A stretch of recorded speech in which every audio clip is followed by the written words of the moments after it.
But during my tenure in Congress, I was very proud of the fact that I was somewhat of, I would refer to as more of a mansion Democrat, and I came about that because I was part of a family that had farmed in the Central Valley of California for, well, I was about a fourth generation. And if you know anything about politics of farmers in California, they tend to be overwhelmingly Republican in their partisan affiliation. And so one of my greatest challenges when I was running for Congress my first time was to convince some of my relatives to vote for me. And one uncle was a particular challenge, and I gave him one of my best campaign pitches. And he finally told me, he says, "Cal," he says, "look, I've only voted for one Democrat in my life. That's when I was on a jury, and I voted to hang him." So I went to Congress highly motivated, to chart a centrist course, trying to find common sense solutions that would impede my uncle's interest in hanging me. And unfortunately, I think we now see a political environment there where we need more hardcore uncles on both the Republican and Democrat side that are trying to push more of our representatives to trying to find those common sense solutions, because we have so many challenges. I think we all recognize as a country we're really struggling to emerge from what has been one of the more difficult recessions that we've experienced in the last 75 years. But I would say that there's one upside to this recession, is that whether you're Republican or Democrat, I think more and more people understand that the economic fortunes of this country are going to be a function of us making things in the United States. I think what this recession has demonstrated, that this promise that we can provide the economic opportunities that are so important to our families and our workers can be provided by a service economy, has just been proven to be false. It's important that we see a commitment of leaders throughout this country to come together to ensure that we can see a rebirth of manufacturing in the United States. So once again, we will be at the forefront of manufacturing products that are needed not only here in the United States, but globally. And I think where there's common agreement that that's an important objective with Republicans and Democrats alike in both the federal and the state legislatures, I think where we have a challenge, and which is so important about this energy conference, is to convince policymakers that one of the primary foundations that is going to be critical to our ability to capitalize on a renaissance in manufacturing is going to be built upon the foundation of a sound domestic energy policy. And I think what we recognize, if we look back over the past few years, we've had too many policymakers and leaders in this country trying to say it's an either or. You have traditional fossil fuel energy or you have green energy. The bottom line is that this country, this United States, is poised to reemerge not as an energy-constrained country, but as a country that has vast domestic energy resources that it's incumbent upon us to capitalize in order to see that rebirth in manufacturing. And West Virginia, as Secretary Burdett very accurately described, is one that has unique attributes. I mean, you have some of the leading coal reserves. You have one of the largest wind farms, as Senator Manchin mentioned.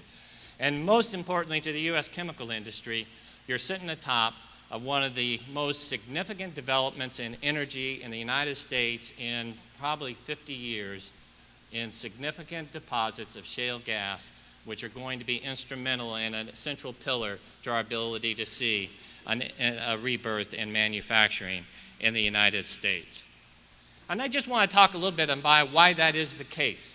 And this is what is the change and the shift in the relative position of the United States chemical industry just over the last few years. You can go back to 2005, and what this graph will depict is that the U.S. chemical manufacturers were a high-cost producer globally. And why was that the case? Well, the case is primarily because our primary feedstock, not only as an energy source, is natural gas. And we had high relative natural gas. I came aboard the American Chemistry Council in about 2008. It was only a year prior to that we had natural gas that was spiking to $14 an MBTU. when that's one of your primary input costs, and you have $14 gas, and you can go to the Middle East where they're dealing with 75-cent MPDU gas, you can understand that there is a tremendous pressure to maintain the competitiveness of a lot of our multinational chemical companies to leave the United States and move to the Middle East. This, in large part, contributed to what we saw as a reduction from our employment base in the United States of about 1.1 million employees in the chemical industry. We shrunk down to about 785,000. Again, primarily a reflection of our lack of competitiveness because of the price of natural gas. And the reason why this is so important is where the United States chemical industry is primarily using a feedstock as natural gas. When I say feedstock, natural gas is the chemical industry as flour is to bakery. And I'll elaborate on that a little bit later. But the rest of the chemical manufacturing industry throughout the world, Western Europe in particular, they rely on oil and naphtha that was generated from oil as their feedstock. Now, the competitive equilibrium between naphtha and natural gas is generally about 1 to 7. So if you have $4 natural gas, that would equate to $28 oil. And so when we had $14 natural gas, we weren't competitive with the price of oil back during that period. But if you pick up the Wall Street Journal today and you look at the price of natural gas, which is a little bit below $4, and you look at the price of oil, which is $100, you can do some little math here, and we're at a 1 to 25 ratio right now. It has never been so good for the U.S. chemical industry. And when we look out to the future, we are very, very confident that the projections on the amount of natural gas in Marcellus and shale that look tremendous, if anything, are low. And so that is resulting in our industry being poised to make billions of dollars in new investments. And it's not just our industry. When I talk about how this can be a renaissance in manufacturing, I want to take a moment to just look at this little chart here, which kind of demonstrates why this is the case.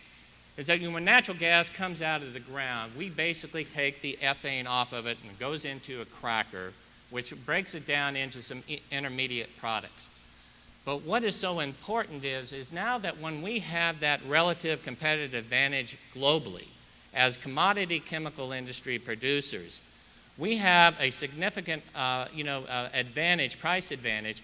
That doesn't all just solely manifest itself in benefits to the U.S. chemical industry, but it also manifests itself in the manufacturing of products that go into housing, food packaging, clothing, cars, autos, and adhesive, paintings, coatings. This is where you get the multiplier effect if we fully can capitalize on the natural gas from shale formations in West Virginia, Pennsylvania, Ohio, and throughout the country. Because a lot of times people don't realize that chemical products that are going into an average house, there's about $15,000 just in the products. The average car that comes off an assembly line has over $3,000 worth of chemical products.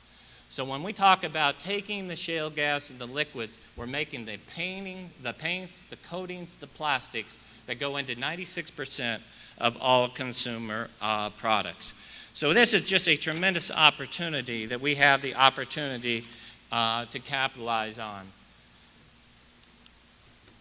Now this is what basically we're talking about if things go the way that we hope. Is that we did a study just earlier this year in March where we calculated if you have a 25% increase in natural gas or ethane production, what would that mean to the U.S. chemical industry? And the calculations that we came up with is that it would generate about additional, in the next few years, about 5 to 6, 7 years, about $16 billion in additional capital investment by the chemical industry.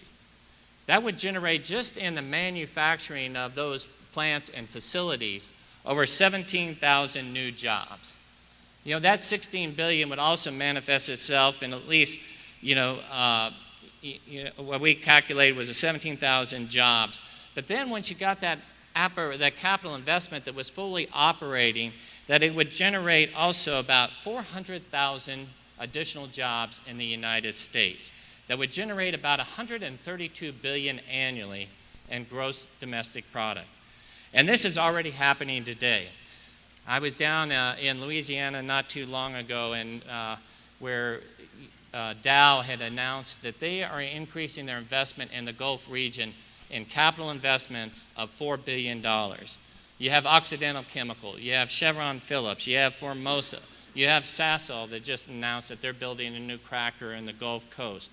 All these are a result of this newfound natural gas, which creates such a, an opportunity.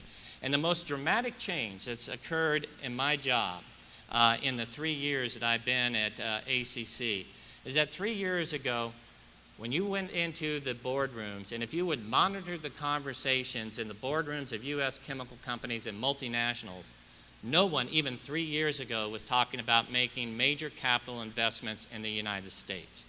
Today, almost without exception, every U.S. major chemical company, every multinational company, regardless of where they reside, is now talking about making multiple billion-dollar investments in the United States to capitalize on shale gas. And the opportunities that we're already seeing, I was also in Louisiana, I had the opportunity to be down there, and I went to the Port of New Orleans. Just in the last year, the Port of New Orleans saw a 35% increase in the exports of chemicals just in that 1 year alone. We have seen a doubling or a 20% increase in the exports of plastics in the last year over what they were even in the pre-recession era. And this is all, again, a function of the newfound global competitiveness that the U.S. chemical industry is experiencing at this time. Now, I've also had the opportunity, we've also taken the time to break this down to what does it mean to West Virginia. And it's no secret that everyone is very interested, and I want to give a lot of credit to the work that Governor Tomlin and his team have done, as well as Senator Manchin and other leaders, in aggressively making the case why West Virginia is the spot for what would be a major investment in the form of a new cracker. We are confident that you're going to see this happen. And there is some question of whether or not it'll be West Virginia, whether or not it'll be Pennsylvania, or whether or not it'll be Ohio.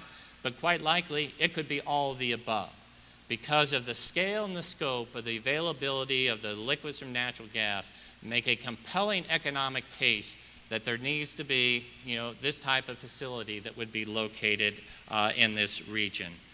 When we broke it out to West Virginia, we look at a cracker being an investment. It's in the $1.5 to $2 billion range. That is just the cracker.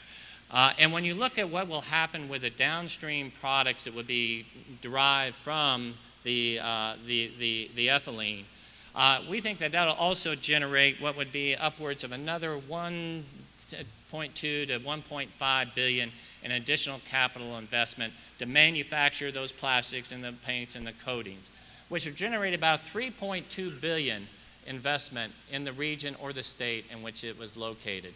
Just that capital investment, the construction would generate 8,000 American jobs. It would create about 360 million in additional worker wages, 15 million in West Virginia tax revenues. Even while you're one of the few states that's running the surplus, this is still going to be, of great value. But what is most important is that once you get this facility up and running, is that it will generate about 7 billion annually in additional industry revenues, 12,000 jobs, and these jobs are high paying. A lot of folks don't realize that the chemical industry's average wage that we're paying today is around $75,000 a year. So when we look at these 12,000 jobs, you have a lot of skeptics out there. They're saying, well, these aren't going to be West Virginia people. They're going to be, or West Virginia workers. They can be West Virginia workers if there's a commitment to develop the skill set that this industry is going to need. And I think when you got this type of high-paying job out there, we'll be able to do that. So it is a tremendous opportunity that we have to capitalize on. And I just really, and just bringing my remarks to close, I just really want to, make the case that, collectively, when we provide the leadership to fully develop the regulations that can respond to the legitimate concerns of our citizens of West Virginia and the country, to respond to the environmental health and safety, we can maximize the production of natural gas here in the United States. I know the governor has put together a task force that's going to be convening hopefully sometime soon that will lay out that regulatory construct that can ensure that we're protecting our drinking water, that we're ensuring we're treating the wastewater in the appropriate manner, to ensure that we are managing the air emissions.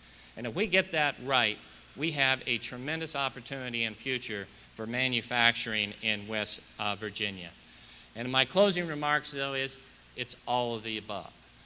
This shale gas is a central pillar to a brighter manufacturing future in the United States. But it requires us also capitalizing on coal, capitalizing on some of the alternatives and renewables, capitalizing on nuclear, also ensuring that we're continuing our commitment to have greater energy efficiency. And we put that all together, we can see an economy in the United States 10 years from now that would be able to be in a far stronger position to weather any recession and any economic downturn, and we can see manufacturing jobs coming back to the United States. That's the promise, that's the hope, and with strong leadership that we're seeing in this state, we'll be able to deliver upon that. So thank you for the opportunity to deliver some thoughts and remarks, and I guess, Jeff, we have a little time for questions? Perhaps one, yes. Are there any questions? I should point out that Karen Price, who many of you know, who does a terrific job with the West Virginia Manufacturers Association, she has a number of copies of this last chart. And so if you have any need or interest in getting a copy of that, don't hesitate to touch bases with Karen. Yes, sir. Although the expectation is that gas prices aren't going to be volatile, I think volatility is what drove a lot of your industry offshore. What are you going to need in the way of long-term commitment to make this happen? Well, I think it's, again, if you look at what's happened just in the last, 4 or 5 years, we were constructing LNG terminals to handle the importation of natural gas that was a direct response to the volatility that we've seen in the relatively high natural gas prices in the United States.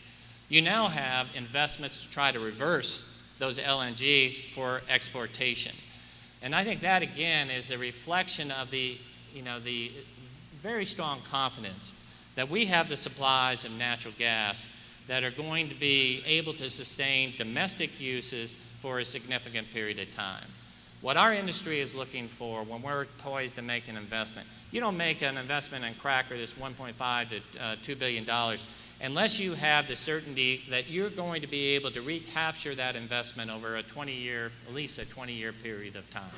I mean, there hasn't been a cracker built in the Appalachian region in the last 50 years.